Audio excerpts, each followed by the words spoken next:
In 1884, in a quiet room thousands of miles away from Africa, Britain participated in a decision that would permanently alter the lives of millions of people. No African ruler was invited into that room. No African community was consulted. No African voice was heard.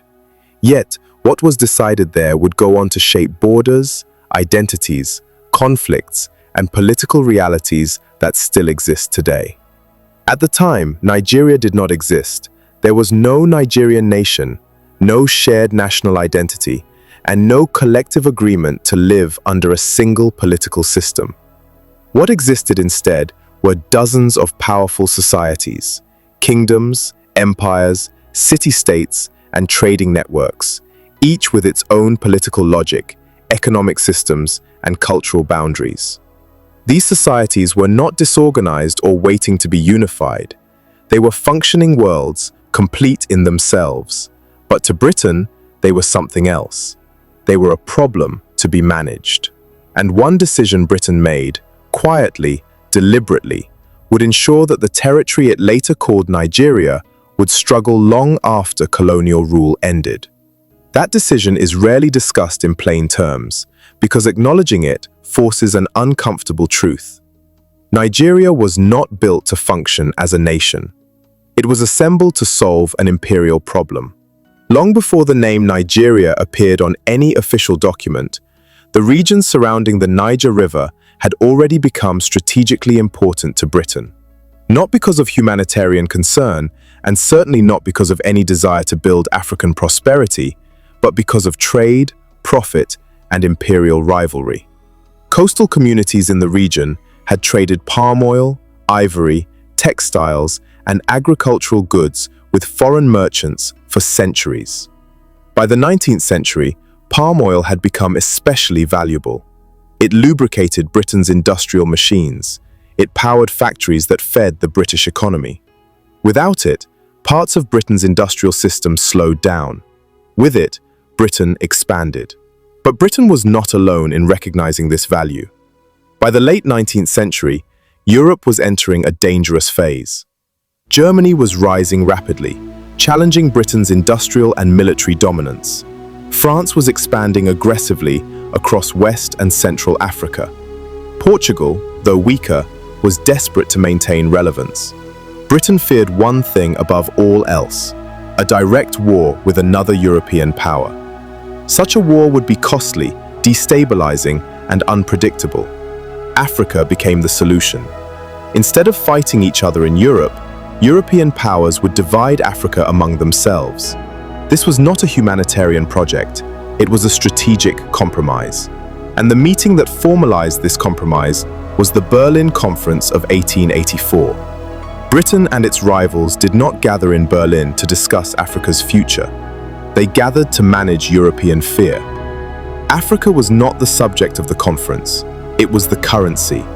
Maps were placed on tables, not as representations of living societies, but as abstract spaces waiting to be claimed. Rivers became borders because they were convenient. Straight lines were drawn because they were simple. Entire communities were merged together or split apart based on administrative ease, not cultural reality. Looking back at the Berlin Conference, it becomes clear that this was never about Africa. It was about Europe protecting itself from its own ambitions, and Africa paying the price. Britain understood exactly what this arrangement offered. By agreeing to the rules established in Berlin, Britain secured international recognition for its territorial claims. What it could not take by force, it would take by treaty. What it could not justify morally, it would justify legally. European law, written without African participation, became the shield behind which Britain expanded inland. These treaties are often described as agreements. In reality, many were instruments of deception. British agents negotiated with local rulers who did not fully understand the legal implications of what they were signing. Some believed they were agreeing to trade partnerships. Others believed they were securing protection. Language barriers, deliberate ambiguity, and unequal power dynamics worked consistently in Britain's favor. Once the documents were signed, Britain claimed legitimacy. That legitimacy allowed Britain to move slowly, deliberately, and strategically. It did not need to conquer everything at once. Administrative posts appeared, trading companies gained authority, military force was used selectively, not to govern every territory, but to punish resistance and set examples. The goal was not unity or development. The goal was control at the lowest possible cost. This is where the story turns darker. By the early 20th century, Britain was governing two major territories in the region it controlled: northern Nigeria and southern Nigeria. These regions were administered differently, funded differently, and developed differently. The north generated less revenue, the south generated significantly more. Britain faced a problem, and it was not cultural or ideological, it was financial. By 1913, British administrators were no longer debating identity, governance models, or long-term stability. They were debating costs. Governing the north was expensive. Revenue from the south was higher. London wanted a solution, and it wanted it quickly. The solution Britain chose would define Nigeria forever. In 1914, Britain merged the northern and southern territories into a single administrative unit. This decision, known as amalgamation, is often described as a step toward nationhood.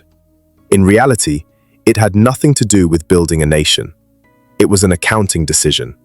The South would subsidize the North. Administrative efficiency would replace political consent. Amalgamation solved Britain's budget problem by creating a long-term political one. Britain did not misunderstand Nigeria, it understood it perfectly and proceeded anyway. The new entity was given a name: Nigeria. The name itself was a colonial invention, coined by a British journalist and adopted for administrative convenience. The people inside this new country did not choose it. They did not debate it. They did not consent to it. They were informed. From that moment forward, Nigeria existed as an administrative reality before it existed as a social one. Borders hardened. Institutions were imposed. Differences that had once been managed through local systems were now forced into a single colonial framework. Britain governed through division, favoring certain groups, marginalizing others, and reshaping political incentives in ways that would survive long after colonial rule ended. And when Britain eventually prepared to leave, it did not dismantle this system. It transferred it. The borders remained.